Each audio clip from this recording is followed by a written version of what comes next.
Welcome to Prague, the lovely city that was my home for 6 months when I was a student. I would say it's one of the most beautiful and magical cities in Europe, where I also found love. In this vlog, I want to take you through my favorite places in Prague and share some secret, less known spots. This was my date route with my husband, and I will share it with you today. You know me by now. First thing first, breakfast. I have 3 breakfast spots in Prague for different budgets. Today we started at SmetanaQ.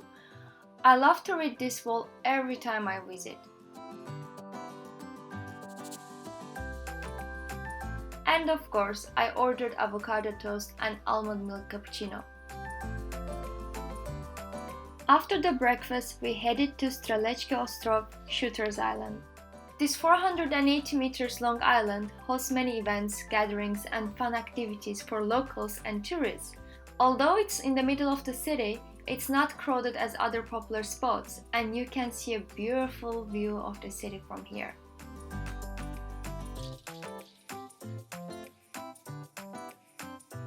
After the island visit, we wanted to take funicular from Rebuy station. However, there was a huge queue. Luckily, my friend had an account on a car-sharing app in Prague, and she took a car for us. It's really convenient to use the app. Although you don't need a car that much in Prague, I would still advise you to create an account before you come to Prague for such occasions.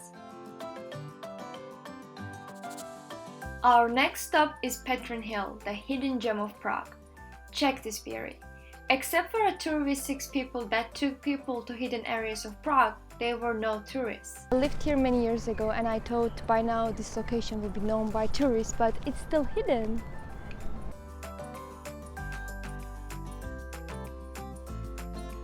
The 4th century city walls are also located on Patron Hill.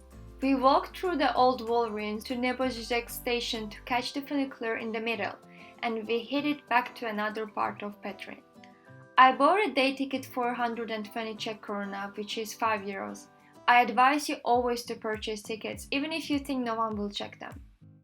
Once you leave the funicular, you can see the beautiful rose garden. June is already end of the season, but the smell of roses was all around us. There is also an observatory in Petrin. I would suggest you go there in the evening. I had an opportunity to have a closer look at the Moon, Mars and Saturn here. Another popular spot you can find in Petrin is Petrin Lookout Tower. It's also known as Eiffel of Prague since it was inspired by it and has the same altitude. Honestly, I found the view from the island and the hill way more beautiful than in the tower. If you have time, give it a chance. We stopped by I Love You Cafe and I had sugar-free iced tea to refresh. Our first historical monument of the day is the Strahov Monastery and the Basilica of the Virgin Mary. The church was built in the 12th century and its appearance changed and updated over the years. In the 18th century, Mozart played organs in this church. However, in the 20th century, the original organs were replaced. Our next stop is the highlight of the city, the Prague Castle. At the complex entrance, you can see the wrestling titans, also known as fighting giants. The current ones are the copies of the originals built in the 18th century. They represent the gladiators and fighters of the Roman arena who are ready to defeat any opponent victoriously. These doors are not used for entrance, so we followed the gate on the left. When you enter the castle complex, you see steps with a circle on the middle. Many do not know, but there's a secret. So here's the trick. When you stay in the middle and face forward to the trees, your voice changes. It doesn't change, but you hear the vibration and it feels so cool. In the heart of the castle locates the St. Peters Cathedral, which is seen from many locations in the city. It is the best example of Gothic architecture. Many Bohemian kings and Roman emperors lie here.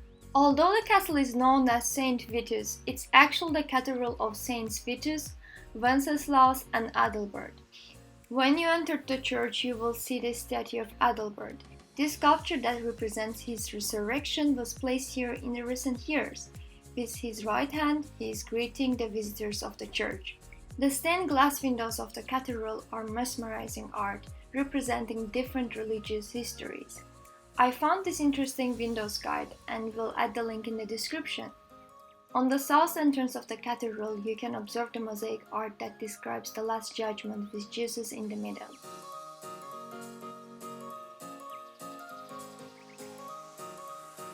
My other favorite thing in the castle is the Leopold Fountain. The lower part is decorated with Roman gods, Mercury, Vulcan, Neptune and Hercules.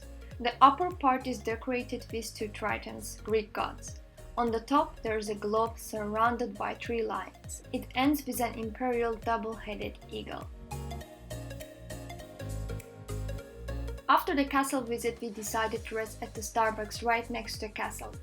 Not me, who almost failed to make this video.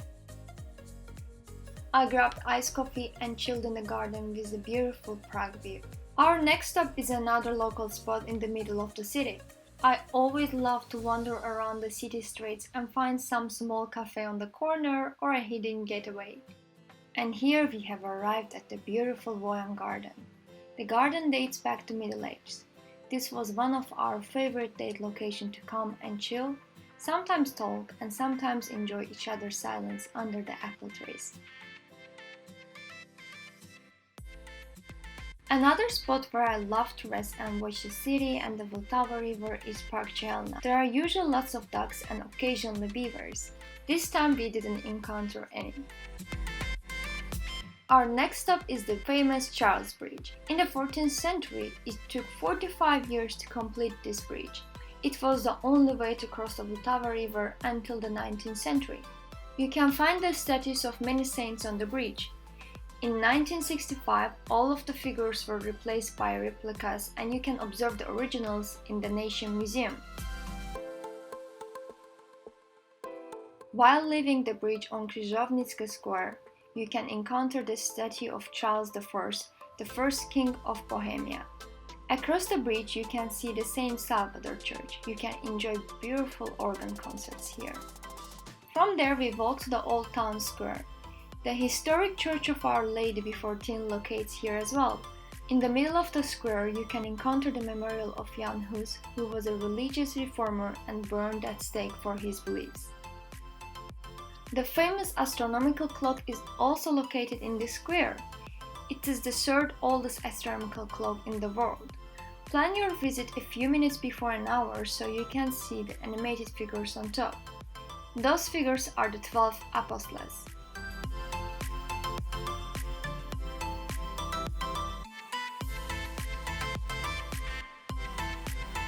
Close to Wenceslas Square there is this Baroque building that I loved.